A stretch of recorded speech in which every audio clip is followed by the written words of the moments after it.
Hey, how you doing? This is John, and welcome to John's Longbox. I'm here with Richard Embree of Forest Publishing. And how you doing? I'm doing well, man. I like that intro, man. It was a lot of I like the trailer too. It was a lot of energy, and I Yeah, liked yeah, man. It was cool. I like how you did the movie thing at the end too, with like the credits. That looked I, cool. I, I got to give credit where credit is due. Neither one of them did I do myself, and neither one of them did I ask for. Hmm. Uh, uh, what Geeks Do Network sent me that trailer one day. He goes, "You need a trailer. I'm tired of seeing the numbers go up. That Borg number." Uh, Yeah. I got to say, Telepathic Bunny Cooper made an intro for me, but it was just like pictures of me. Hmm. And I don't know about you. I don't like seeing pictures of myself. You know what I mean? I like, that's Yeah. I was like, wow. this is okay, but I'm looking at your face, so I'm not really looking at me. You know, but I was like, could you do it with less me? And that one doesn't have any me in it, so that's perfect. But the my comic book, that jazzy, Kyle Prometheus just sent it to me one day. I Oh didn't have, wow. so I got to give him a shout out. I Yeah. don't know if he does trailers for people, if he just liked me or whatever, but you know, I love that. And then at the end, I do an outro. Phantasmagora girl just made it for me one day. She's like, "You need a trailer." So, Wow. like I've been saying, this indie comic book community is everybody's pretty helpful. Yeah, Everybody, they are. It's just it's a whole thing of it's so big and it's so small at the same time. right? So, Yeah, and it's just the talent per person or per like 100 people is just, or even per 20 people is just freaking divide amazing. talent among everybody. We're all so talented. Yeah. Yeah, it's just crazy. Like I had this guy hit me up in a messenger and he's like, "Hey, are you interested in doing miniatures?" I'm like, "Oh man, I know those are expensive." And he's like, "Yeah, they're not that expensive." And then, he told me a price and what he's willing to do it for, and a payment plan. And I was like, wow. Because with my book, I was like, miniatures would be amazing. And it's like he's doing the code, so I can get my own people to print it out, or print it out myself, and I can always print it out. And I'm just like, wow. Like, and it's just, you're not gonna find those people like just screaming. You're not gonna find those people like at a warehouse job. You're gonna find them in this cool community of indie comics, a comics gate, of everything. Just everyone's having a good time most of the time. I should Yeah, say most of the time. most of the time. I just want to point this out since you brought up Mini, and I'm not trying to hawk my goods, although that always Oh, you helps. got a mini? But you see this? Uh, Nice. Hit me up. I forget who reached out to me. I said that I would like to get like a 3D printed file, Oh, and somebody nice. reached out to me. Here, I'm going to make it big. You know, Yeah. and look at that. And if I could afford it, you could afford it. You know what I mean? And the Yeah. company was really good. They just made it. So I think like for every campaign, I'm just gonna have like a little downloadable. I have a 3D printer, but it's in my garage. It's too cold for me to print right now. Yeah. But I want to print them up. My That's friend, actually an idea. yeah. Yeah. So I can't remember the name of the company, but I know it's in my emails, and it was pretty quick. It's actually, it took like 2 months, and then I messaged him like, "Dude," and the guy's like, well, "Yeah, you got to pay. You pay first, and then we." I was like, "Oh yeah, oh yeah." We Yeah. just talked on the emails. Yeah. Money's got to be Absolutely. exchanged. I forgot. Yeah, that's my Yeah. fault, not their fault. You know. So speaking of money, I got to ask you, how are you making a comic book and selling it for $5? All right. So there's certain ingredients in the sauce per se, right? Okay. First thing is 20 pages is very important, right? Because 20 pages, I can kind of afford the art with 20 pages, with payments and this and that, working with the artist, and working. It depends on the artist too. So, like, you guys got some pro guys that are like 300 page, and yeah, their books look amazing, but I need to go find a different kind of artist. And luckily, there are different kind of artists that are available and ready to go, and they're quick. They're quick. They're ready to go, and they do the story justice. So Brian Brindley is freaking. He's a gunslinger, bro. He's knocking pages out. He's making it happen. and he's willing to work with me in the payment system we got. So that is one thing. That's one, like two. I would say that's like two elements right there, right? And then I only do one cover per book. Believe me, I learned that the hard way. Yeah, I love my covers. I have 5 covers. Well, 4 covers really, because one of them was the back cover, but people wanted the back cover on the front cover. But it was my first time making a comic. You know what I mean? And I was trying to go for like a Bronze Age aesthetic. So I hired some of my favorite artists from the Bronze Age, and it was a lot of fun, but very expensive. I'm only doing one variant cover for next issue. You know, I don't even do variants, because here's the thing. I could print more, right? So with one, I was able to print a lot. I still got ones ready to go right now. So I don't need to print it, because people like they print it to order, and now they got to print it again.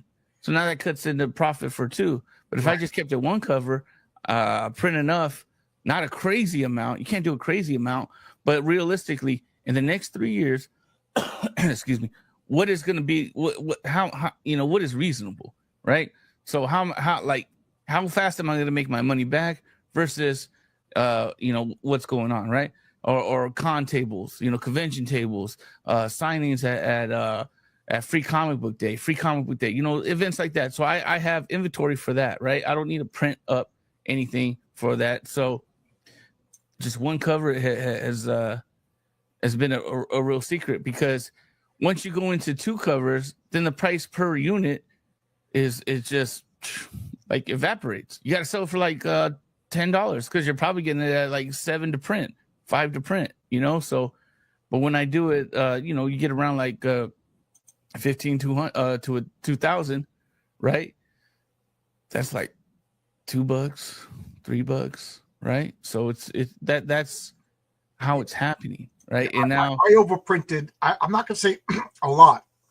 A lot would mean I printed too much. I overprint. They're sitting on the table on the other side of the screen. Yeah, because I'm gonna launch issue 2 campaign soon, and I'm hoping some people want to get 1 and 2. But that's where I was like, okay, so when I launched 2, I don't want to, this cover didn't sell, we only have this cover available. It's like, nah, you want number 1, here's number 1. Because I agree with you. Keep it simple. I'm a construction worker. Whenever we start designing stuff, we always say, like, keep it simple, stupid. Keep it simple, stupid. Yep. Yeah, the acronym KISS, Yeah. But so that's where a lot of that mathematics comes in, those 3 equations, because this is what I see, right? And it's having a honest discussion with yourself. It's like, I'm a little guy. I'm not the big guys. I'm not the Billy Tucci's, the EVS's, the Shane Davises, and even the Eric Julys. Like, those are huge guys with huge markets and huge people, or huge fan base already in place to buy. I'm not them. So it doesn't make sense for me. Yeah, and they also have 10 to 20 years of a fan base that's been growing, and people that, okay, I got money set aside for when July drops. I got money set aside for when EVS drops. Right. I don't have that. We forget that, because Eric July just started making comics a year ago, but we forget he had a fan base 10 years doing YouTube. 10 years, I don't know about you, but I've been doing this for if not more. So I don't have that. So my sale is like, look, I'm trying to sell the story, because if you like the story, you'll come back to it. Like, it's not me selling. Who's Richard Embree? Richard Embree just right. I didn't even know what you look like until you camera. Yeah. You see this little circle over here of your character? That's what I thought you looked like. That's me. That's what I look like. Valen is a little bit more charming than me, Yeah, but what did Woody Allen say? We always try to make things more perfect in art than reality. Yeah, pretty much, But I just want people to know the story. They know the story. They come back to the story. Well, and hopefully we have some pleasurable interactions on Twitter. Sometimes it's not so much, but what I'm noticing, though, John, is the unpleasurable interactions are usually from creators, like where we're just, I guess maybe it's approach or approach to content creation. With the unpleasurable interactions on Twitter is I don't respond. I just don't respond anymore, and then they go away. A couple of people, I don't know if I was in the wrong or if they were in the wrong. I don't know but a couple of people came at me and I reacted to them. And then I realized, you know what? This is like a fire needs fuel, and without fuel, this stuff. So I don't react anymore, you know, and I adopted two things. Don't react to obvious trolls. And two, take everything in the best possible light, unless I know for a fact that they, you know. So I you know. Yeah. Because there is some. A couple of people invited me on the channels just to fight with me, and I just tried to stay as nice as possible. Yeah. Sometimes I'm not successful, but I try. We're human. Yeah. But, so that's my advice to anybody. Don't fight on Twitter. I gave it up for Lent. Yeah. But I noticed that the people that are backing and my customers, most of them are, and when I say most, I want to say like 99% of them are happy with it. Yeah, I got issue 1. I enjoyed it. Cool. You know, I don't know what's going on with me, but I wouldn't touch sword and sorcery. It's fair to call this. Well, first off, let's. What is your comic before I talk about it? But it's sword and sorcery. Sword is like that fantasy sword and sorcery. I just wanted a hybrid of cool ideas and characters. You know. So it's a fantasy. You know, I would say it's. Do you play Dungeons and Dragons? You know what? That's the funny story. Is like I've always wanted to, but I just never had enough people around me to do it. So I like, you know, I'm just gonna make my own comic with a Dungeons and Dragons story that I would have liked to play. We were talking before we went live. You're about as geographically farthest away from me as possible, and still being in the country. Otherwise, I'd say let's play Dungeons and Dragons. Just because you're making this comic book, and that's why I bought number 1 because I'm like, hey, geez, it's $5. If it sucks, it's only $5. You know what I mean? I liked it enough. I'm back in issue 2, but that's part of the strategy, though. It makes me feel like a Dungeons and Dragons, you know. And that's money that you never played. Yeah, well, I mean, I've done everything but play it. I studied it. I did a character sheet. Like I'm ready to go. You got books. You got books. You know, I downloaded some. You know, to be honest, I've even downloaded other books and you know all this. And I'm like. If I didn't write this book, I'd probably go on like that D&D Beyond where you can schedule a session with a Dungeons Dragons master and do a. Can you believe that there's professional DMs these days, man? Yeah. I get my calling. I like it. Hey, man, you know they're putting their time in, and what it's like $10 for like a 4-hour session. I'll play that as a tip, as a thank you. Yeah. And what is it like 6 or 7 other strangers that you're playing with? That I never really did it, so I never got into it. But I could understand. I wouldn't mind paying. You know, that would just that'd be cool. You know, like if that person is setting aside their time is money, man. I went to a game store once, and we painted miniatures, and then we made up characters, and we played for 40 minutes. Altogether, it was like 2 hours. Yeah, and I was just like, that was a lot of fun. I was like, I'm gonna go get some breakfast. Do you want anything? The guy was like, huh? I was like, you want anything? He's like, yeah, bacon. And I got him a bacon, egg, and cheese and a coffee. And then I gave the guy like $20. He was just like, what do I owe you? I was like, nothing. I sat here for 3 hours. I used your paint. He gave me a miniature. We played D&D. And he was just like, everybody else at the table was just like shamed into giving this guy money. You know, I mean, he was trying to foster a community for everybody to go to the game store. But I'm like, geez, come on, guys. Yeah, I bought paint. The guy bought miniatures. You throw the guy some money, man. Yeah. I'm leaving this comment up because before we went live, or after we went live, you said you liked my opening. What Geeks Do Network is the guy who made this. Nice. One. Yeah. So good stuff, man. I like that. Yeah, I always got to give him a shout out. So cool, man. What am I doing? Oh, yeah. So I can't believe you didn't play Dungeons & Dragons. So as I was saying, I wouldn't touch Sword and Sorcery comics when I was a kid. I went, you know, at the height of my collecting, buying everything Marvel, everything DC, except Sword and Sorcery. And then around 2015 or so, me and my friends used to play D&D every weekend.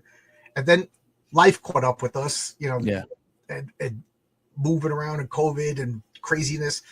And I started to miss it. And I started buying every Sword and Sorcery back issues, the DC Advanced Dungeons & Dragons comics, and I got this, you know. So I kind of blame RJ for the Fourth Age. He got me into Conan and Sword and Sorcery comics.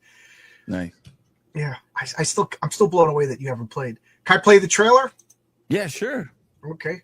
I will embiggen this and hit that. In a world where danger lurks around every corner and adventure has no bounds. And it's prized possession, by the way. What are you talking about? You said prized possession. It's prized possession.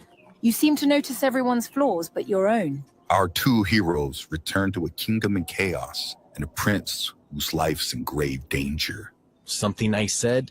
Possibly. Their only way to survive is to work together. You ain't never had a friend like me. Believe that. Cause you ain't never had a friend like me. See, at night I watch the sky. I take another breath. I smoke my new boy to the butt like it's the last motherfucker left. Just me and you evading enemies. Let you get my last shot of Hennessy. Ain't never Blood had a in the friend like me. Sword 2, exclusively on funmycomic.com. Let me see. So I'm turning into an old man. I'm forgetting to push buttons. So you're only on Fund My Comic? Yeah, I love the what Luke Stone and his people have created. Fund My Comic, it's so great, man. They only taking 2%. You get your money every Tuesday. They pay you right away. So if you are like crowdfunding, like with me, it's like great. I can use some of this, pay off the rest of the letterer, get the letters done, start getting a quote for a printer, pay that money already, a down payment, so I lock that price in. And yeah, man, they're so easy to work with. And, and Luke is, hey man, this is happening, and like he responds within 24 hours, man. He's a great dude, man. Like I sound like a broken record. I'm like, I don't know. Luke gave me his phone number. You know what I mean? And I'm like, Luke, I'm freaking out over here because I messed up the Stripe when I set up my account and I couldn't get paid. I'm like, this comic is done. You know what I mean? And Luke fixed it. Like I say to people, can you do that on Kickstarter? Could you imagine making a mistake setting up your Kickstarter? He'll probably help you, but not as fast as Luke. I mean, it would be a pain in the ass. You're gonna have to do this and that, and they're gonna hold money, and your campaign's on the line, and you got a deadline that you didn't expect that this was gonna happen. So it's and Luke was like, John, I know you. Just be quiet. We put us on a 3-way call with Stripe. Yeah. And Luke was just like, John, just shut up and let me talk. And I was like, okay. Because he knew I was crazy. Yeah. He was great. He was great. Yeah. Like speaking of getting paid, I turned off the payments. So all my money just sits in an account because I'm afraid of touching it. Oh, you can do that. I didn't know. I have that option. Just I manually have to go and withdraw money. Because I was out of work for 4 months and I was afraid I'm gonna pull this money in. Oh yeah, mixing your money with Peter's money with Paul's money, man. Mess it up. Yeah, so it just sits in the Stripe account, and then when it's time to pay for printing, I'll pull money out. But be warned, you can only pull out $250 at a time when you do it like that. But I'd rather do it like that and have total control than all of a sudden. Why do I have $60 more in my account? And then I go and buy something stupid, and then I accumulate that, and now I got to print a comic, and I spent all my money, and then everybody thinks I'm a jerk. So, little bit of that's the tip that I recommend. Don't pull that money out until you need to pull that money out, because getting paid in drips and drabs, I don't keep track of that. So let's look at you. Look. I can't even speak. Let's look at your $5 digital, John. So you're so excited, or you're so blown away that this man has never played Dungeons and Dragons. Well, that freak that I got to say that came out of left field. But I am so sleepy because it's so cold out. I work outside that I'm just chugging coffee. So I am just caffeine, and then about a half hour after I'm done, I crash and sleep like a baby. But could you see the passion in it, John? I wanted to play Dungeons and Dragons so bad. I created this book the Dungeons and Dragons fan will enjoy, so they can invite me to the game to go on a quest. Like, well, not I totally understand, because I play a superhero role playing game called Villains and Vigilantes. V&V as opposed to D&D. And it's, like I said, and me and my friends, like I found that game in the mid 80s, and I never went back to D&D. So, and then when we do sword sorcery, we use the same rules and everything like that. But we haven't been playing. One of my main players had kids. Another main player, I moved, he moved. Things, our groups broke. So I'm like doing my comic as a way to get that role playing thing out of my. I want to do something creative. Either it's going to be role playing, making comics. Now I found a new group out here. We're going to play again. Nice. So you got a digital tier. That's awesome. I'm an old farty. I like my physical comics, but I understand people in Ireland don't want to pay $30 shipping. You know what I mean? So they got to get a digital comic. Yeah. And then $5 physical comic. I'm still blown away by this. I don't know how you're not in the poorhouse. Well, here's the thing too. I'll be honest, man. It's an investment. It's a pricey investment.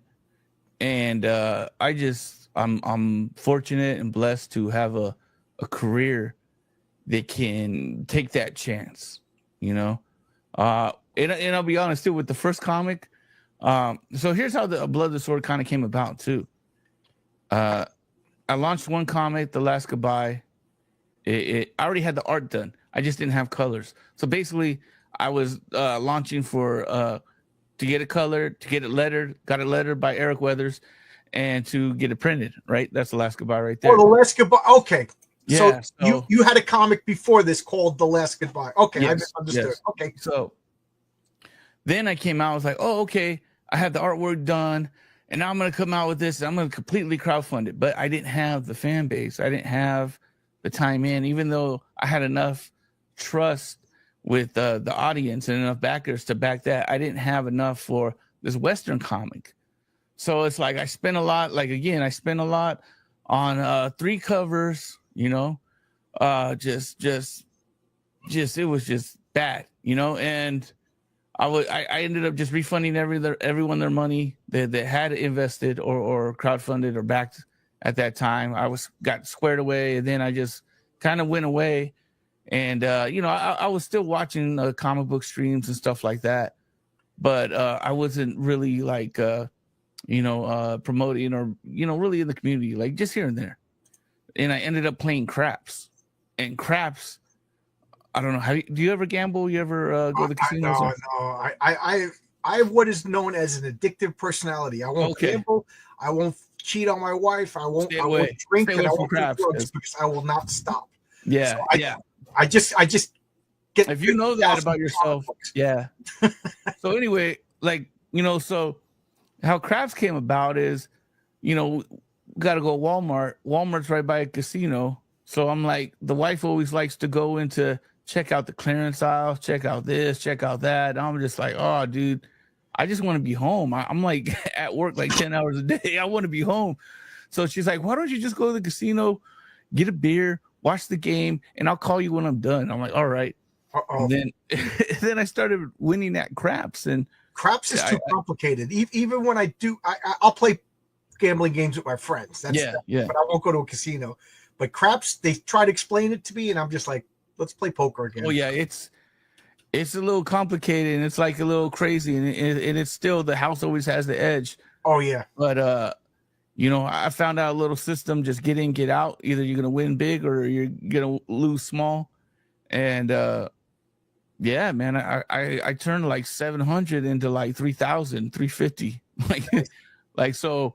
I had this money, and I'm just like, oh man, if I had this money, and it was crazy because now I had this money, and I'm just like, oh, I can fund the comic, I can do this, I can do that, and everything was about, now that I have the money, I can do comics. So that like that led me to believe that craps wasn't my passion, comics was my passion, because anytime I had money, it's like, oh, I can finally do that comic, I can finally do that comic. So that like kind of led my heart to go where it needed to go. And then like I'm sitting there and I'm playing Conan, and the whole mango came about, by my daughter not wanting me to kill an alligator on Conan Exiles. And she's like, because she just loves animals, so she's like, Dad, don't kill it. It's my friend. It's my friend. And I was like a little bit annoyed because I needed leather. So I'm like, if it's your friend, what's his name? And without hesitation, Sean, she's like, Mango. I was like, and then just the freaking creative sparks, like that was the creative spark that I needed to really hop back in. It was just like, yo, Mango, humanoid mango, and then I started thinking about Skyrim. I started thinking about all the Dungeons and Dragons novels that I read, and it was just boom, like it came to me. The magic was there, and now it was just calling up the right people, putting the magic in play, putting the magic on paper, and getting it done. And it's been a wonderful experience.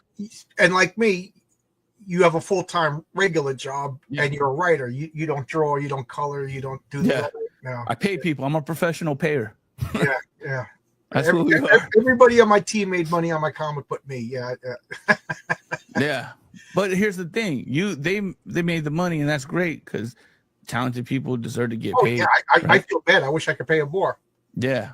But now we own something.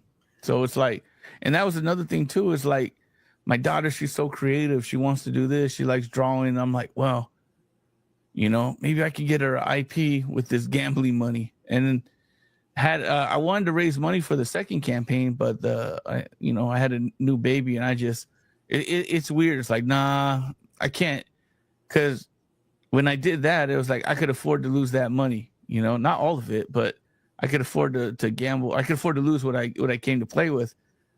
Having a baby, I can't afford to lose any money. I gotta, play it real sharp, and I just didn't want to even chance it. So the only gambling I do is like usually on Fridays I'll stop at a 7-Eleven. Yeah, get a scratcher. I get one of these, $5,000 a week, and then I don't scratch it till Sunday night, because Friday, Saturday, and Sunday day I could have a fortune. Sunday night I have a worthless piece of paper.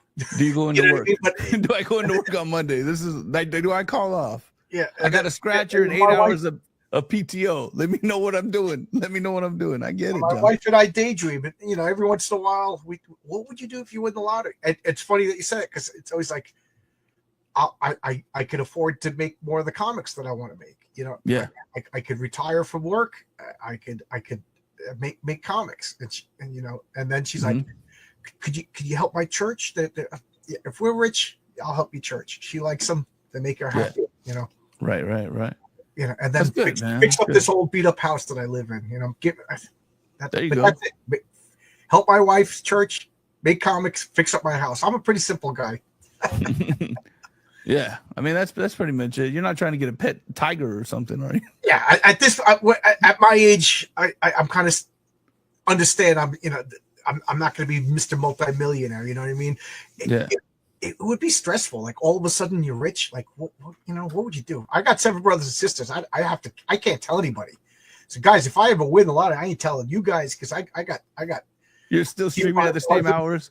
What's pretending you got this kayfabe job. No, I can't do it. I don't get off work till 2. Yeah. And you're just at home, just looking at the clock, like, all right, it's 2. I can get to work, So. Yeah. Oh, Forrest Pump is you? Yeah, that's me. Yeah. Okay. Yeah. Yeah. Ernest said, catch it's it. Funny, that's nice. I go by, if as I'm scratching, I go, if I, we have like a routine. We win the lottery, I'm changing my name to Harvey Finkelstein. And then so in the newspaper, when it says Harvey Finkelstein won the lottery, and they show a picture of me and my wife, we're like, oh my God, they look just like us. My brother, oh man, yeah, they look just like us. Just have a lawyer on standby. Have that paperwork already drawn out. So if it happens, it's just signatures away. It gets submitted to the court. I said, we win the lottery, get the cats. We'll go into a hotel, because we're gonna have my cousins showing up at the door.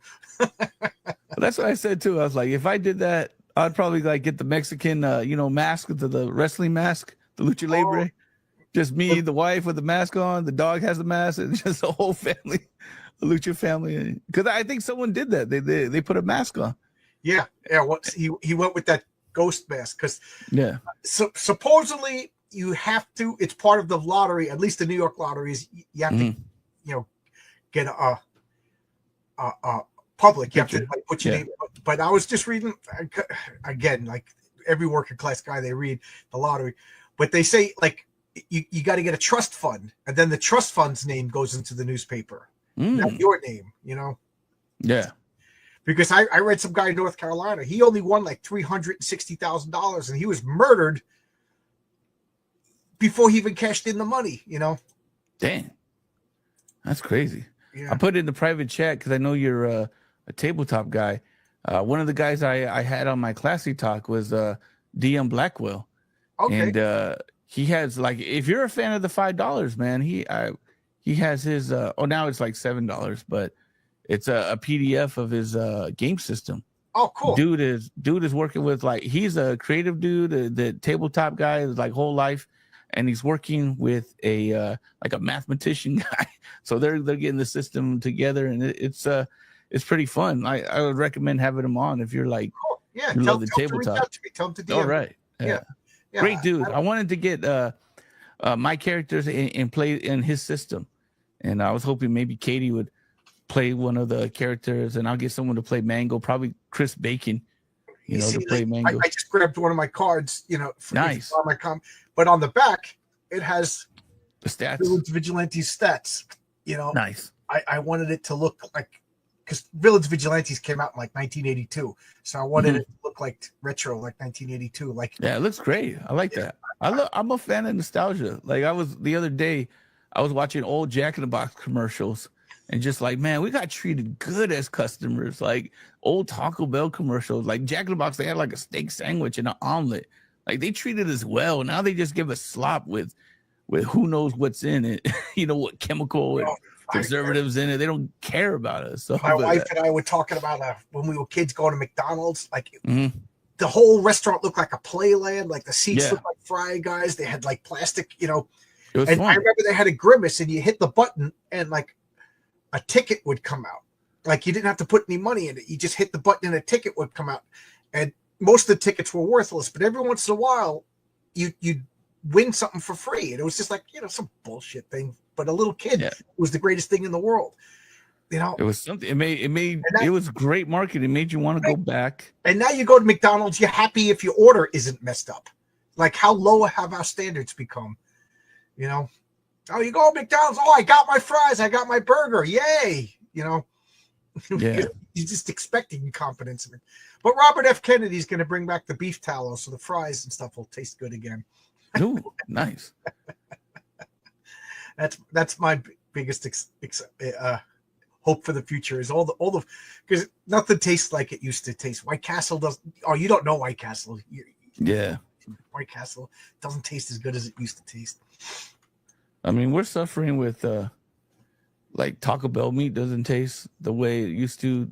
I don't know if you have Del Taco out there. They don't. No, but I lived in Albuquerque, and I've been to Del Taco. $2 all you can eat pancakes. That got me through college. Oh wow, they don't have those no more. Yeah, but nothing. Oh, we used to go to Del Taco, get the $2 all you can eat pancake. It was a freaking taco place that served pancakes. Oh yeah. I don't remember that. That was before my time. Well, like I said, that was Albuquerque. That's still far away from you. Yeah. I'm in California, so it's you got In-N-Out Burger, right? Yeah, which is crazy because I like In-N-Out, but it's not like, there's a place out here in like Riverside County called Baker's, and Baker's just, man, I like it more than In-N-Out, man. Is it a smaller chain? It has like probably like 15. It's a franchise, but it's like only in the Riverside area. But they have this deal. It's a burger, fries, drink, and a taco. And the taco meat tastes like the old Del Taco. Yeah. And the taco. It's like under $10. And it was just, dude. And then they if you want a medium size, they say mama size or papa size, large size. So it's what do you want to do, man? It's a beautiful thing. I want to take my wife to Albuquerque. She's never been there, because there's a couple of places that are only in Albuquerque, and then they have like New Mexican food is different than Mexican. Like, there's Mexican food from Mexico that is not what we guys eat.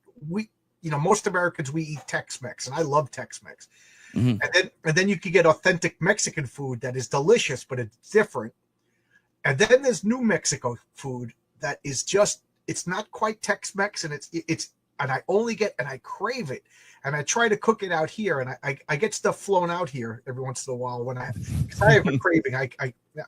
Now I'm two chubby guys talking about food over here. I know they're like, man, when they gonna talk about comics? But I crave it, and there's a place. There's Tony Grigo who's in the chat all the time. He's not here tonight, but he's in Albuquerque, and he confirmed that it's still in business. But I think it's called Bob's Ranchero Burgers. Oh my God, it's a burger with red chili sauce on it.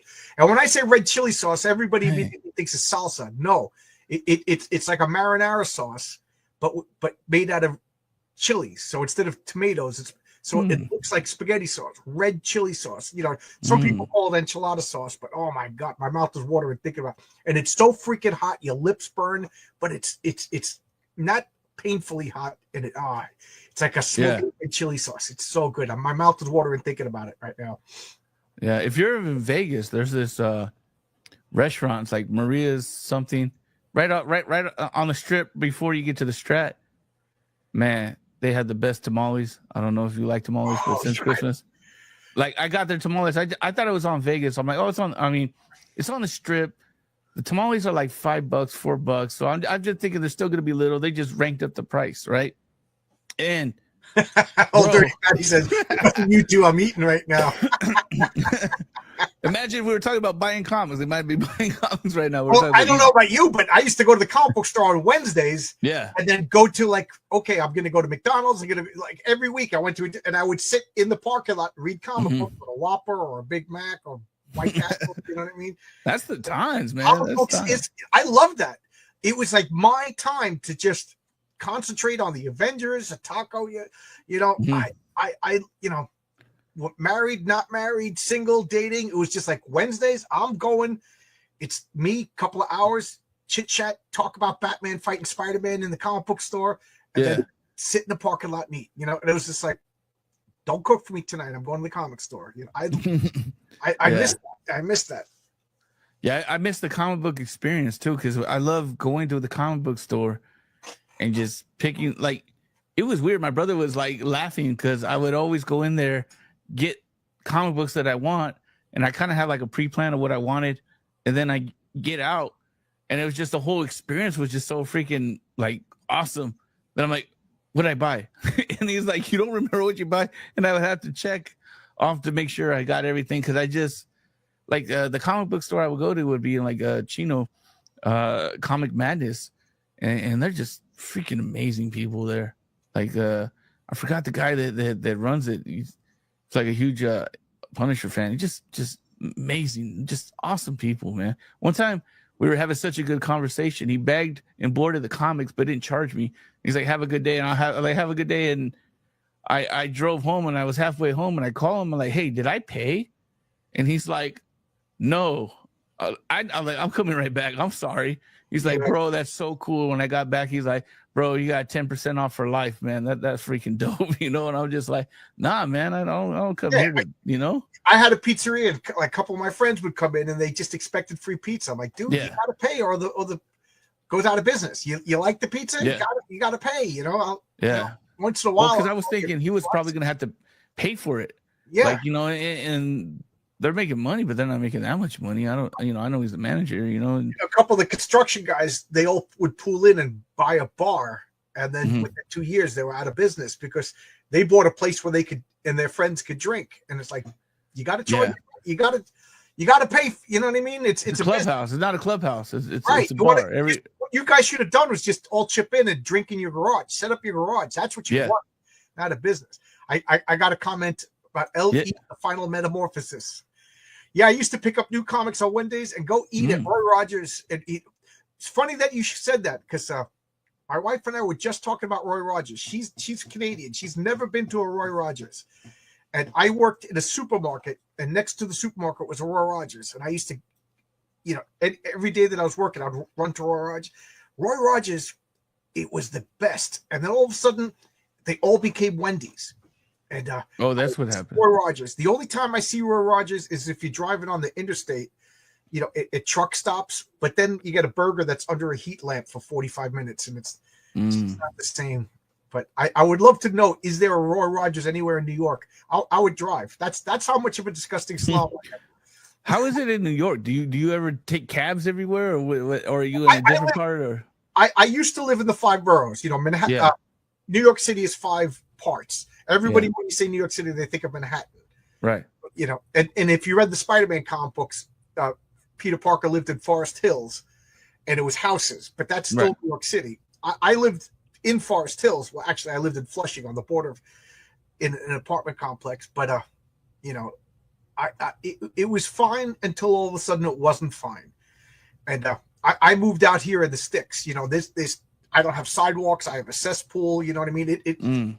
I woke up one day, there was deers on my lawn. You know, there's wild turkeys sometimes in the backyard. You know, we see rabbits and possums. Oh, that's cool. You know, I call my wife Snow White because she goes outside and puts food in the dish, and raccoons and squirrels. And I'm not even joking. Stray cats come out. You know, she's upset now because we didn't see us 2 stray cats. Yeah, you were talking about that. Yeah, so I'm hoping, but I love it now. I will say this: New York City in the 20s is awesome. New York City in your 50s, unless you're rich, stay away. And it's, you know, so I love it now. You know, I'm a suburbanite. I want to stay in this house forever. I absolutely love it. I haven't bought a new comic shop from a comic shop for the last comic I bought Rome Eternal, because Oscar Carreno, my colorist, is the colorist for that comic. It's by Magma Comics. It's real good, real good. Nice. And the next comic I'm going to buy in a comic shop is Narwhal and Mark Miller have Radican City coming out in April. I saw that. Yeah. I am so psyched. I'm so psyched that Narwhal. Local boy does good, you know? Yeah. The Roy Rogers at Sunrise Mall. Now even the mall is closed. Sunrise Mall in Valley Stream. You're local, Ellie. Final Metamorphosis. Sunrise Mall. Jeez. You wear some protective armor if you go there. That's all I have.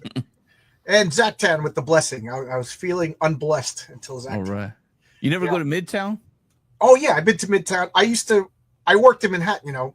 Yeah. I work in the 5 boroughs. So right now I'm working in Queens, but I worked in Manhattan for a long, long time.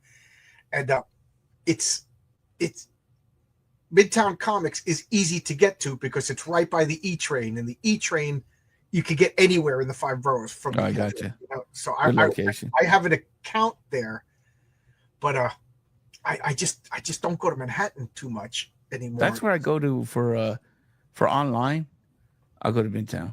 Because they always have what I need, and they ship. And if you buy over a certain amount, like they ship it to you. And then there was another one. It was this comic book direct or discount comic book. Yeah, the discount comic book service. I use that because I love that. But they're not around or no. Once a month, you know, I get them, and it's usually the last month. So and you get them half off. You get them like you get like 30 if you order 3 months in advance. Again, I get nothing from these people except for good service. Yeah. I get my new comics, and then I put in my order for comics. That's like my reminder. So yeah, I like I said, 35 to 50% off. I'm sorry, comic shop guys, but I moved out here, and I thought they got in trouble because they were like basically with what's it called? Diamond. I think Diamond went after him like, hey man, you can't be doing this. You're fucking off comic book shops. And because they're just giving them away because they're buying in such big bulk. Right. And then part of the Diamond is like you're not allowed to like have multiple orders. Multiple shops can't use one account. You know, it's just like all these like things. So, but they're still going strong. I don't know. Yeah. But graphic novels, you get your graphic novels there for like, 50% off hardbacks. You're getting an $80 hardback for like $35 plus shipping. I know. It's man, what are you gonna do? And they come bagged and boarded, and I've never had a problem with them. Beautiful. They come beautiful. They don't ship it unless it's beautiful. I feel. Yeah, I like I said, I make a video. I jokingly call it my monthly video, my monthly visitor. And once a month I make that video, and it's just my new comics. Yeah. I just have to laugh because old man brain, I forgot he lives like 10 minutes away from me. This is like the 11th time he told me. Yeah. And since we were talking about food and you brought up Massapequa, All American Burger, there's only one of them. It's in Massapequa. And oh my God, my mouth waters when I think about it. It tastes like McDonald's used to taste. Oh my God, it's so good. They got burgers, they got double burgers, they got shakes. Their fries are okay. Damn. But then they got knishes. Do you know what a knish is?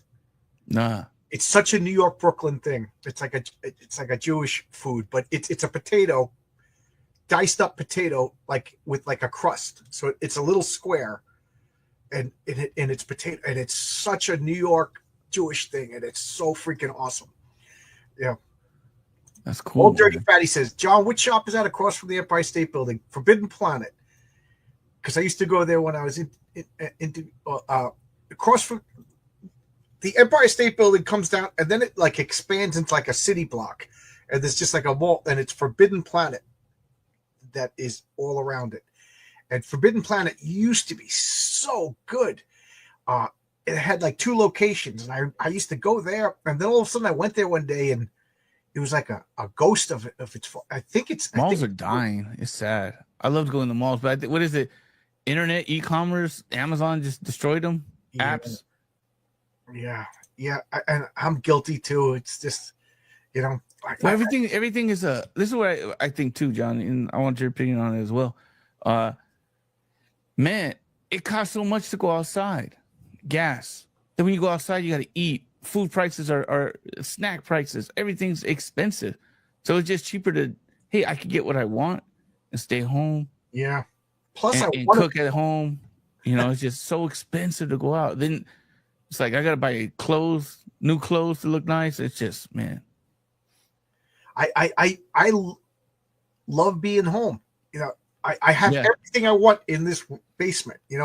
When we bought the house, it's a small house, and this basement is as big as the whole upstairs. And when we, with the real estate agent, I told the real estate agent I wanted either a garage or a basement because I want to make a game room. And this house, you can see it has a garage from the outside, but I'm like, the garage is small, but this could work. And the price was good, and I liked that it was off the beaten path. And then she's like, you want to see the basement? I was like, this basement? And we get it looked like Silence of the Lambs. It was just old and dirty and rotten, and there was like one swinging light just made shit. And my wife was like, you could have the basement, I'm never coming down here. And now it is. John had his project. Yeah.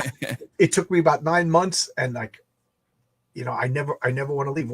When I was out of work with the broken neck, I sat in this chair for 4 months, and I could easily do it again for 20 more years. I'm sorry, I'm talking about food and this, that I've neglected the chat. So what do you think of the Superman trailer? What do you think? You're the guest. What do you think? I'll say after you. I loved like Superman. Richard Donner's Superman is just, it's fucking magic, bro. Like there's nothing gonna be like it. We need to just stop comparing things to it. I'm interested in seeing it. I know sometimes trailers could be misleading. So I'm definitely gonna go see it. Probably I'll probably see it on streaming or just buy the Blu-ray. It's so hard with 3 little ones going to the movies. It's not just even my worth wife it. and I. We love going to the movies. Yeah. I used to love, I'd go to the movies by myself, but with the 3 kids and this and that, I wait for them to get tired, and then I pop in a movie in the Blu-ray. I got an 85-inch TV with surround sound, so that's what I do, man. Over there. Yeah, so I saw it, I liked it, but I'm jaded, so I've been fooled before. Yeah, you know what I mean. So I'm gonna, I want to like Superman. Superman is my favorite, but I really like Crypto showing up.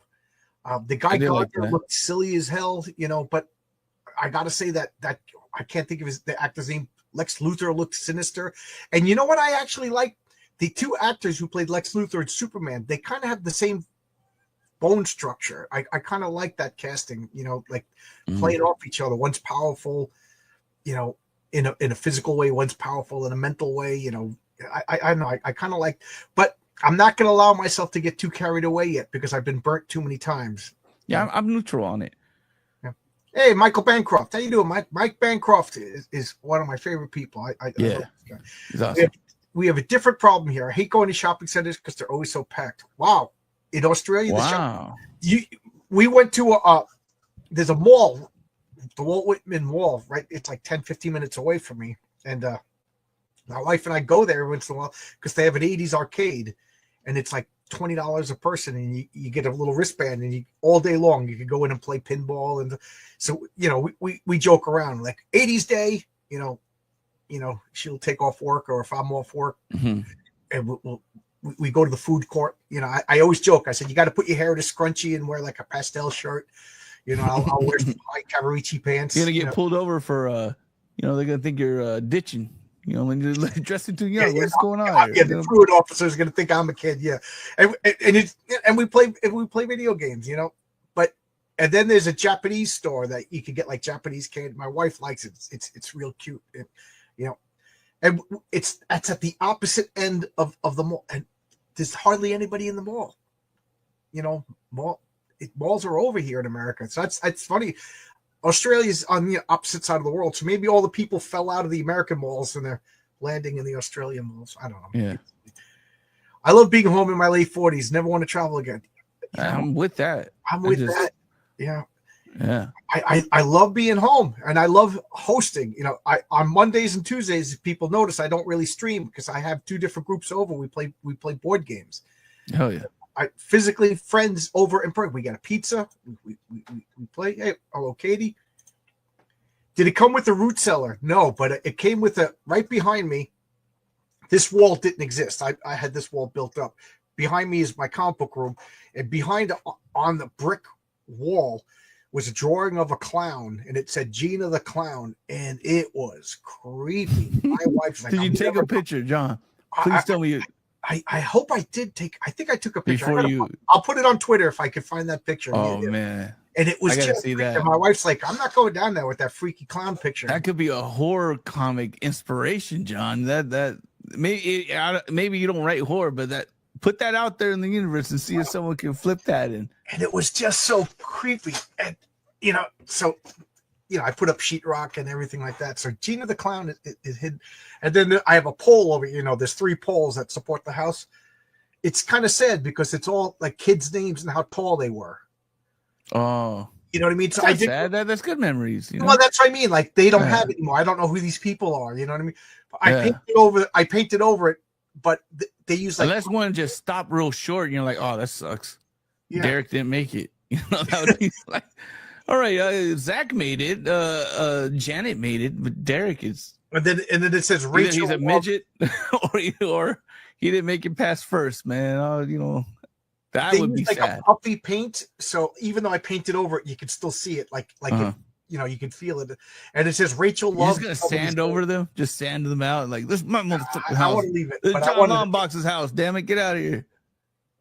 Hopefully they're still alive and doing well. That'd be good. She used to come over once in a while. Could you just look at the house? And I was like, no, this is from the outside. Yeah, from the street. Yeah, yeah. The Superman trailer. Yeah, it seems to be controversial. I like that. I like that Superman is bright. I didn't like that people were throwing milkshakes at Superman. Like I don't like. Used to love to go there, but ain't no more movie worth the trouble. Yeah, it's so expensive. Because when my wife and I go to the movies, we go to the movies, we get popcorn, we get soda, and then we go to dinner. So we're talking it's $100. I couldn't imagine how people with kids do it anymore. You need to take a mortgage on your house to take a family to the movie. I know. Okay, I'm interested in it. You talk about the trailer. Yeah. Katie, I work at the airport. There was a girl asked me for directions today, and I almost asked her if it was Katie. Are you Katie? She looks so much like you. Wow. So, unless you're in New York today, maybe we interacted.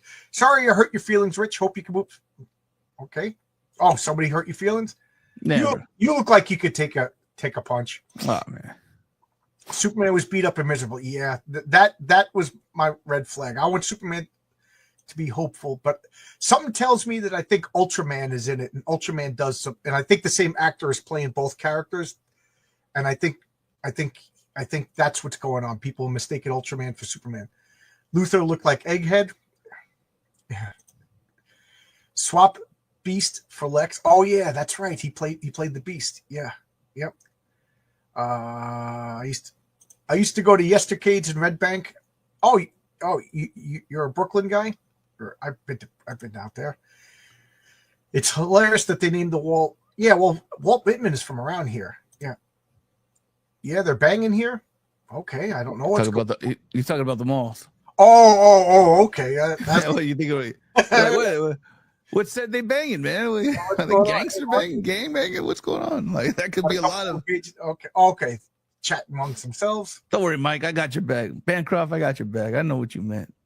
Yeah, you have a tweet. Yeah, I'm not joking. I almost asked this girl, "Are you Katie? Did?" Because I don't look like me with the hard hat and miserable expression and feelings. You know. Do you have any stickers on your hard hat, like a Superman? No, I don't, because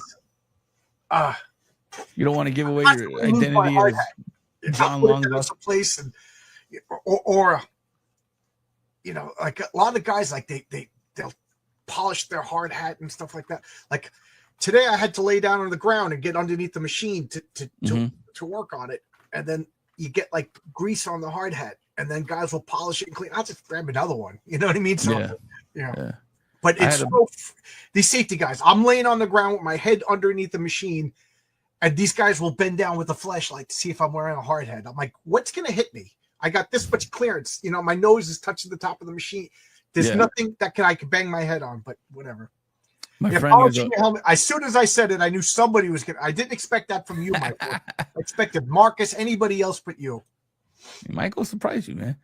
Now I had a friend who was a welder. These guys that go in the 50 stories up, 30 stories up, and weld and spot weld. And he's like, man, what's up with these kids, man? And he's like, they get all this equipment and they want to take selfies up there. He's like, man, you're supposed to be my fire spot. Freaking watch out for me, man. You're over there taking selfies of yourself, like doing a TikTok. Like, man, I'm like dangling enough 30. What are you doing? And he's like, dude, these kids care. They get this expensive equipment and they think that it's like they're the jewelry or accessories or like Jordans. He's like, bro. One of the guys in my crew, you got guys like that? He's like, look at me, I'm doing this. Look, and I have to admit, yesterday and today I was doing a cool thing that I never got to do before. And I was like, this is like cool electrical. I was doing high voltage splicing in boxes. All the wires come into a box and then have to be spliced. It goes into what we call a bug. So one wire goes into it. It's like a tap, and then like 4 wires will come out to. Yeah. I never get to do that because it's like super important, and they always have the most trusted guys. So I was like, wow, I get to do it. And I was tempted to take selfies and put, you know what I mean? Yeah. So I see the urge. Look at me, honey. Look at me, honey. One guy took pictures of me. I was way up on a lift, like 30 feet in the air doing something. And I had this expression because I was pulling on one, and he just took a picture that I put on Facebook. It was that'd be cool. Picture, but I didn't take it, so I could get away with that. Have you been to Kevin's shop? Oh, that's you. Yeah, because I think you were thinking of Red Hook. He said Red Bank. Yeah, Red Bank. Did I say Red Hook? It's in New Jersey. Yeah, Red Bank. Did you say Brooklyn? Red Hook is in Brooklyn. And the only reason I know that I'm not in New York is because a wrestler named Taz, he would always be like, I'm from BK, Red Hook. You know what I mean? And that was part of his thing. I was like, I never heard of Red Hook until Taz started saying it. I'm just like, oh, okay, I get it. Yeah, I know Red Hook because of the horror at Red Hook, an H.P. Lovecraft story when he left. He got married and he lived in Brooklyn, and then he basically hated all foreigners. So he wrote a story about they were all monsters and then moved back to Providence. Yeah, I've been to the Secret Stash, and it's a pretty cool store. But I guess it's one of those rare comic book stores. Probably has money because of Kevin Smith. But it was well organized, well cleaned, well lit, and it's got the costume from Dogma with the armor with the wings.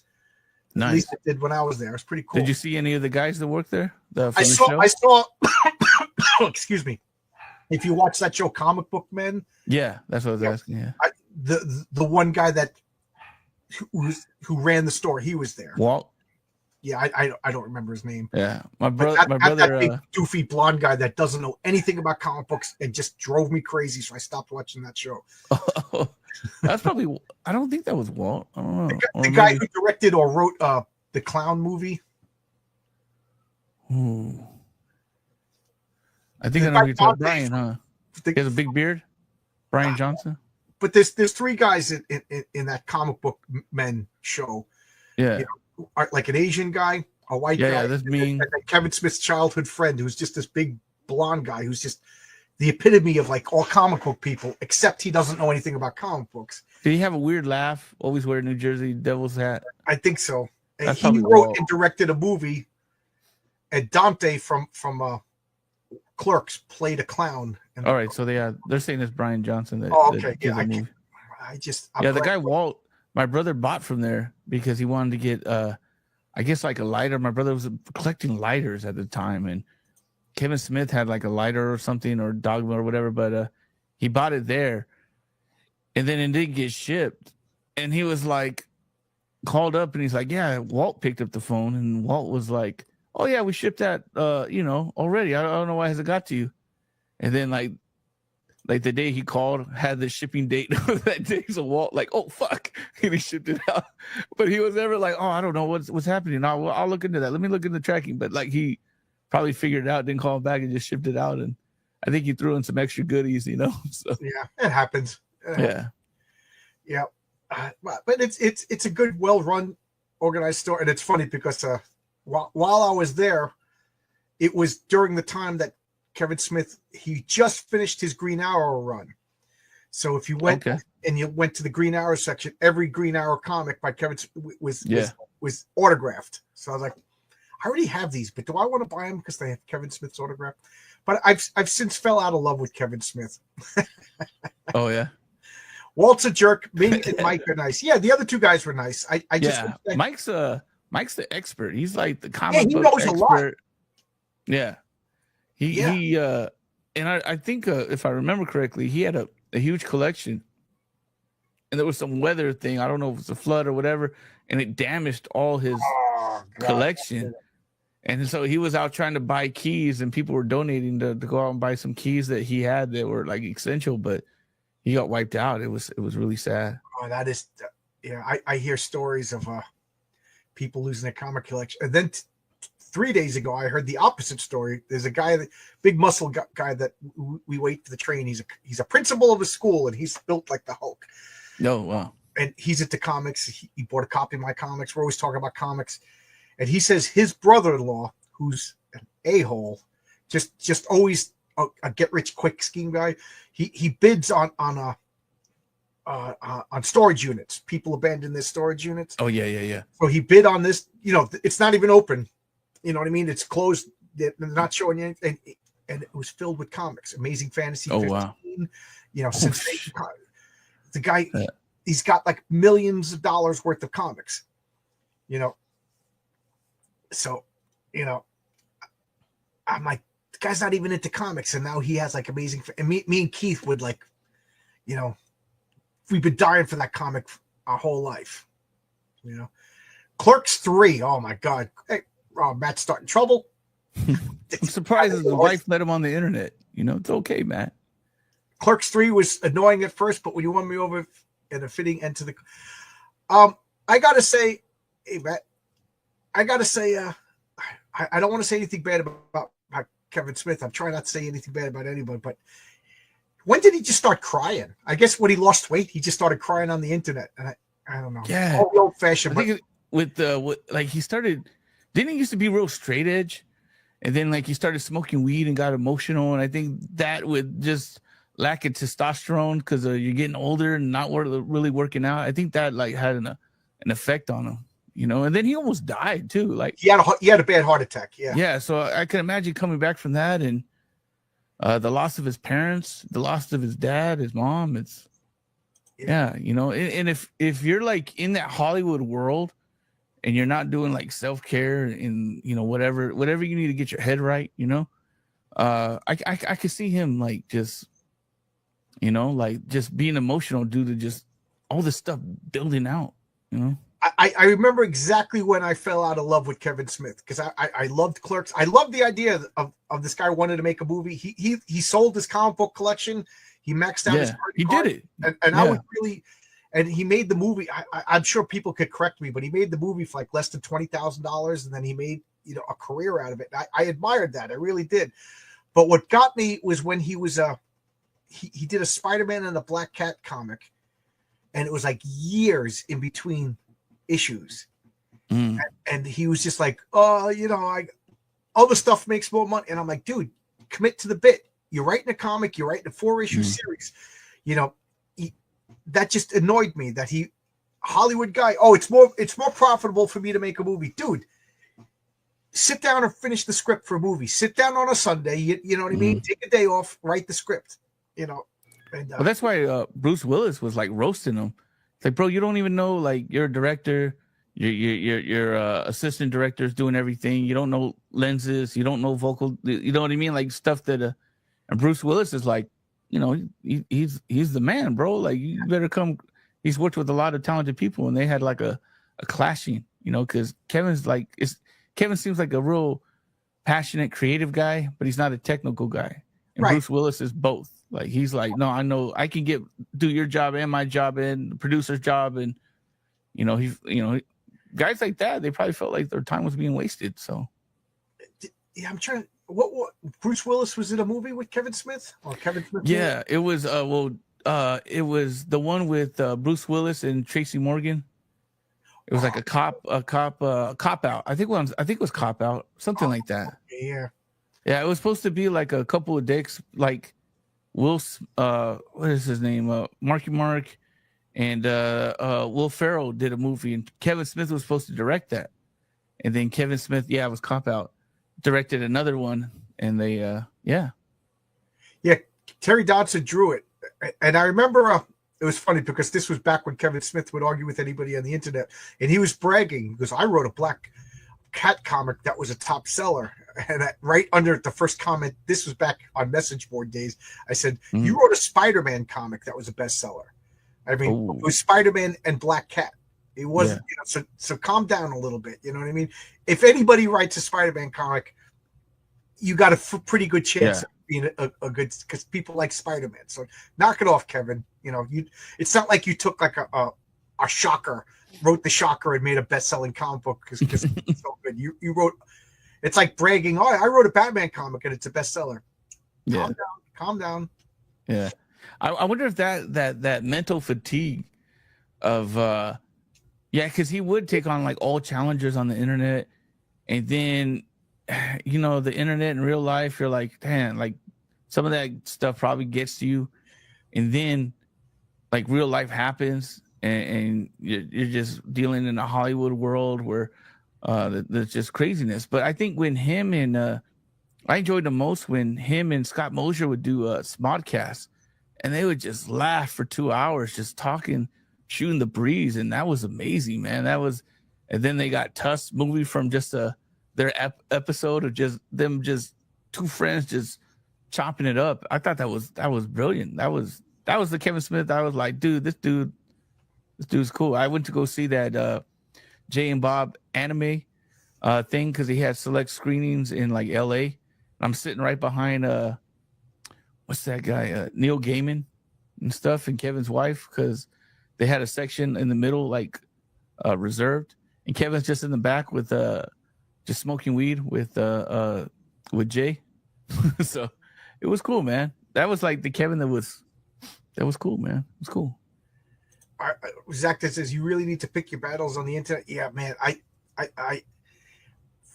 If anybody remembers DC, they used to have a website. I don't even know if they do anymore, but they had message boards, and my name was Food Eater Lad. If anybody, I actually, somebody made a Wikipedia page about what a horrible prick Food Eater Lad was, because I was like, actually, you're wrong. Actually, you're wrong. I was that guy. And you were the Simpsons. And then I went to the Newsarama and the Outhousers, and oh my god. And then I remember I was up all night, like, oh my god, somebody was wrong on the internet, and I literally couldn't sleep. And my wife's like, get over it, John. Over fighting over the internet, and yeah. And I was like, it's like one of those comments that just cut me to the quick. And then I stopped, and then I don't know. I guess the Trump election got me feisty again, and I'm like, I think got everyone emotional. Yeah. And I'm like, I'm not fighting with anybody.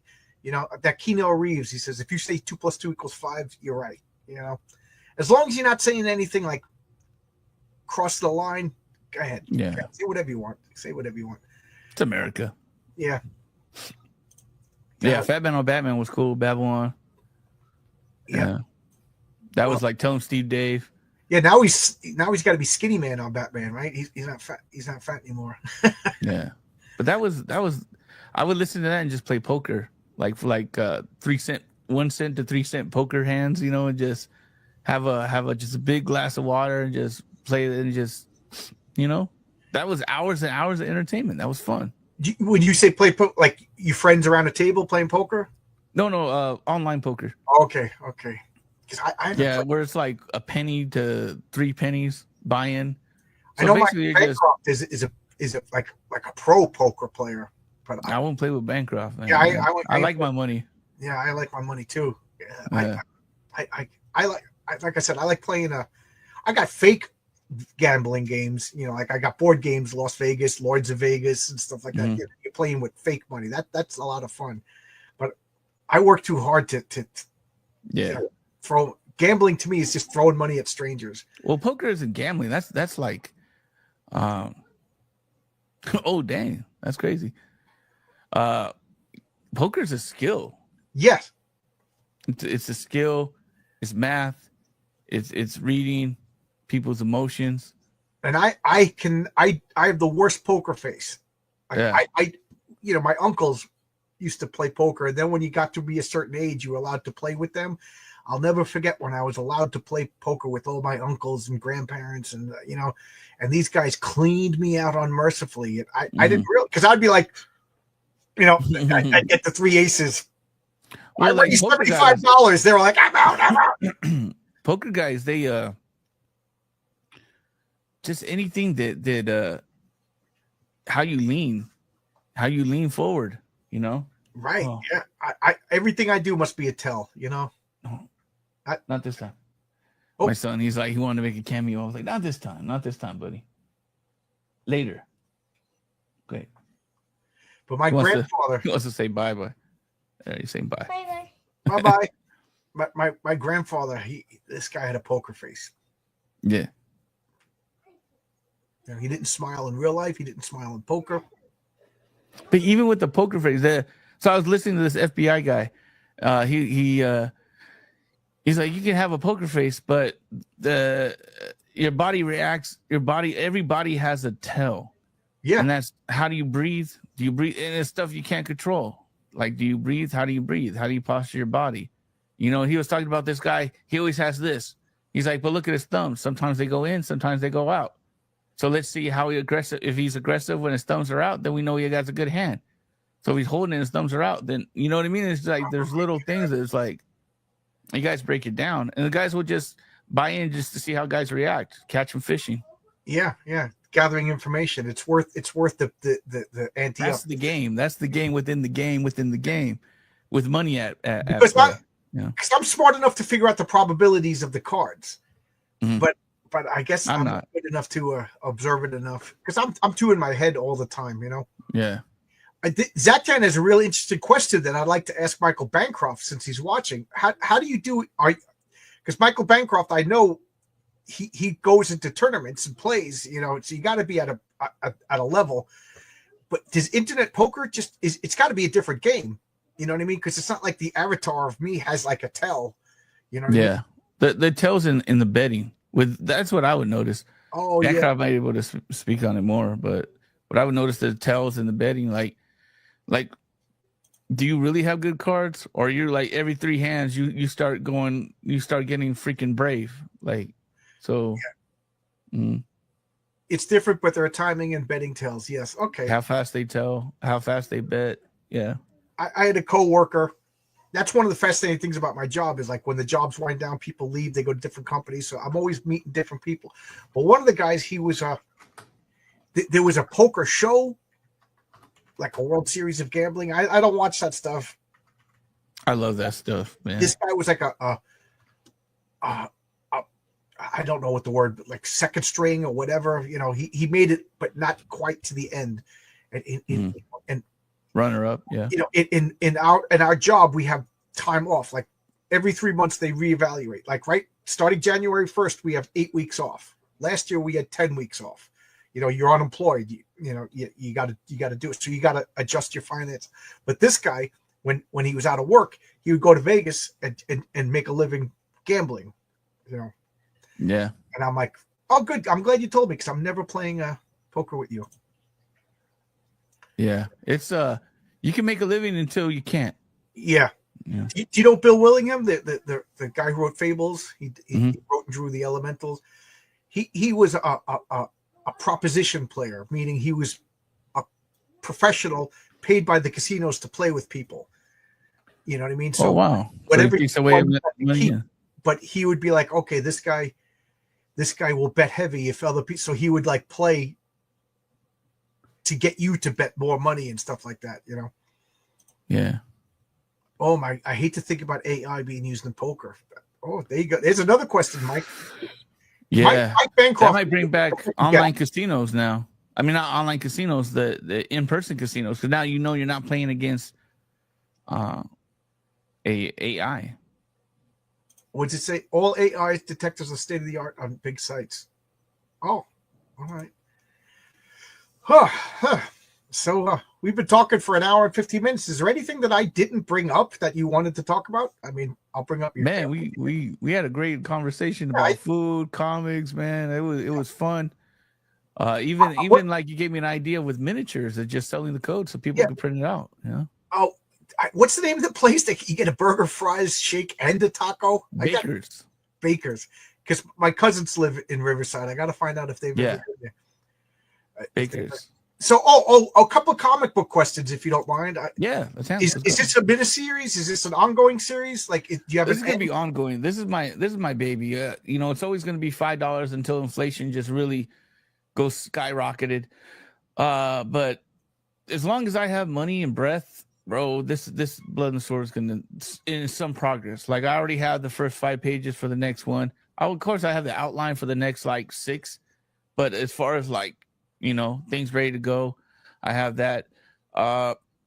Next launch, issue 3. I'm already thinking like issue 3 because I already know issue 2 is going to be a success once people actually read it. Mango's going to get a little spinoff, so it's going to be about his origin. And if you read part 1, it's going to talk about the debt because people are like, "What about the debt? What about the debt?" And it's like, so I had this like thing where it's like I want to mention the debt, but I got this story and it's going. I like the pace of it, so I'm just gonna do it aside and make it a solo 12-page, like 8 to 12-page comic. Yeah, so I know exactly what you talk about because I don't want to just shoehorn it in and it just throw off the pace. And they're like, it was just like, no, let's just keep this story. My comic, I have a main character, and then every issue I'm going to do it different because I got so many stories to tell, but it takes so long, and I'm like, I wish I could make comics every 2 months, every 3 months, but that takes a lot of money. So like I said, we started talking about this, but the way I do things, I forget about it and meander around. But you were talking about you have a full-time job, and so in a way, a couple of guys got upset when I bring this up, but I have a full-time job. Comics are my hobby. You know what I mean? And when I say that, people get, but like it is, comics don't pay my mortgage. Comics don't pay my medical benefits, but my retirement fund, I would like it to, but as of right now, it's, so I laid out all the money for my first issue, and then all the money stayed in Stripe. You know what I mean? So right now, like I paid everything out of pocket, and then all that money that I collected for my first issue, which is like almost $8,000, that's for issue 2. You know what I mean? And that's I'm hoping to pull it up so that every issue I have more of a buffer, and then I'd like to do 2 comics. Yeah, I mean, so no, I totally get that. That's kind of how I feel too. It's like it's a hobby, but I treat it like a business. I try to stay disciplined. Right. So I think that's where people might. It's like, no, I'm taking it serious like a business. Yes, but unless it's really flipping a profit, I see it as this. It's all an investment. It's a hobby, but it's also an investment. Like you got a guy that might, hey man, this guy like for fun, he makes furniture. He makes it just for fun. That's his hobby. That's his like self-care. is he making a living off it? No, but is he selling it on the side and making a little extra cash off it? Yes. So when it becomes what pays the mortgage, then you're a professional. So I totally get it. Like that's how I see myself too. But like I'm like you, the goal would be to let me create something that could generate enough income to where I don't need to do the 9 to 5. But I still might even just do the 9 to 5 just for the medical, to be honest, or some kind of 9 to 5. Yeah, well, I think I'm 2 years away for medical for life. Yeah, and 3 years away from eligible to retire. Well, because we're writers, right? So I could give the assignment, check the email in the morning, check the email when I get home, and still make that money and make sure that everything's legit. Well, I could say as an artist, that would be so hard. Electricians do pretty well for themselves. So I have no illusions that I'm going to be able to retire early. But I keep saying, when you retire, you got to get something. You got to have a reason to get out of bed before 11 o'clock in the morning. Yeah. When my father retired, guy had 7 kids. He worked hard. I'm not even joking. There was like months where I never even saw him because he was gone before I woke up, and he was still working when I went to bed. You know what I mean? I would only see him on Sundays, and then it was like, don't bother your dad. He's watching a ball game like this, So, I just talked so much about that. I forgot what I was going to say, but you want purpose.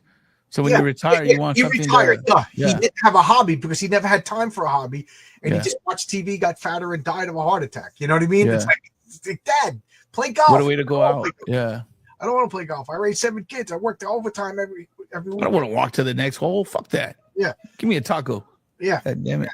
And he cooked. That was you went to my dad's house for dinner. All right. But if anything, this time off from my car accident showed me that I can really enjoy time off. Self-care is important, man. But you gotta, I feel bad. There's guys at work that just work all the overtime. You never know what people's situations is at home. But I talk about hobbies, and they're just like, I don't have time for hobbies. I feel so bad. They don't make time for hobbies. Everyone has time for hobbies. That you don't make time for hobbies. Yeah, we have the same amount of time, and I got hobbies. Yeah, but then again, I got no kids. You know what I mean? And so I can see that point of it too. Yeah, there's guys like that. Things will be good. We'll have a year of just overtime, as much as you want.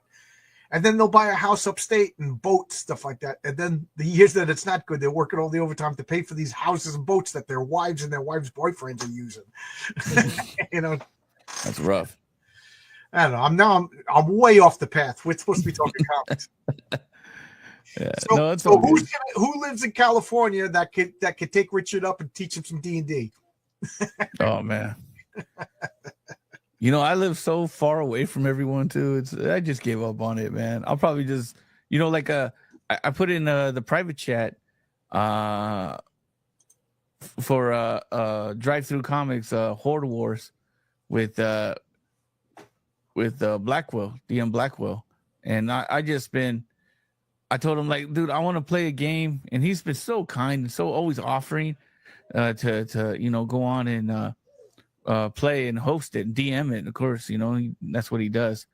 So I was just like, yeah, let me launch this campaign and get things a little bit more steady. I have the baby, I have this campaign, and now I have some free time maybe after the holidays, and I'm going to reach out to him and try to stream that. That'd be fun. So I can finally play my first game of tabletop. I say, online D&Ds is a thing. I tried it once with my friend, and it was fun, and I stayed for the, it was like a 6-week commitment. He was like, 6 weeks, and I was like, all right.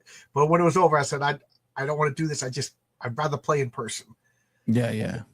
I just rather, I like everybody sitting around the table. We get some pizza from Funyuns, you know what I mean? Yeah. Beer. Beggars can't be choosers, man. I gotta do what I gotta do, John. But yeah. I understand. But it's I don't know. There's something to be said for in person, but yeah, I hear what you're saying. Don't settle for it. As a substitute, if you can't, I'm not gonna poop on it. So All right. Anything you want to bring up? I guess we'll shut it down. Anybody? Nah, man. Just thank you for having me on. Thank you for backing and supporting the project. You know, it's great to talk to you, John. You know, it's man, you have some crazy talented guests on here, man. So I was like, you know, I was like that's cool, man. Thank you for the invite and always being supportive of the comic. And yeah, man, cool. I'm trying to things all of a sudden, like once you get like I think it was J.M. DeMatteis, once he agreed to come on, because he was real nervous about his Kickstarter, and I'm a big fan of his. I invited him on, and so I was like, hey, Jim Shooter, I have J.M. DeMatteis. And he's like, okay, this guy's not a kook. He has like legit people. Yeah. So like that's what you got to do. You got to get like one good guy to come on your channel, and then show that. They have now it's like, hey guys, Mark Miller was on my channel, and people are like, come on. Yeah. He's doing something right, you know. So yeah. Cool, man. Cool. Yeah. Well, thank you for the invite. And a lot of fun. And I keep saying, you can tell my caffeine's crashing now. But yeah, you go. I'll bring it up one more time. You're on Fund My Comic, which I love. I'm very loyal to Fund My Comic. And we got a new backer since being here. Oh yeah, cool. Did you try any other campaign site? I've been on Indiegogo before. I liked it, but like when I came back to comics, Luke was launching this kind of thing, or he already launched it, and I was like, Luke, I got you, bro. I got you, man. Like, I consider Luke a real great person. Yeah, stand up guy. You know, like, so this money's going to Luke and his family for the hard work that they've done. Hey, shit. I'd rather go to them than anyone else. Right. And his team. So because it's personal now. I know that. You know what I mean? I launched on Fund My Comic. I did pretty good, and then I went on Kickstarter. You know, just to see Kickstarter. I did okay. Indiegogo, it was like a desert. I'm never going to Indiegogo. Well, and then I hear Indiegogo, people are already going here. You know. So I'm done. I'm never touching Indiegogo again. You know, will I go to Kickstarter again? I think I will. I mean, I did $1,000. I'm too small to say no to $1,000. But I might go to a trade other places, but I just like Blood and the Sword on Fund My Comic. It's I see it as me, the little guy with the little comic, the $5 comic on the the little. That's going to be a huge site because now more people are coming. It's going to be great. So, well, this I like. I wanted to talk about this, and I realized I forgot to bring it up. $20 bundle deal. $20 bundle deal. Oh yeah. You know, if you want to go up one, I got 6 of each. Yeah, there you go.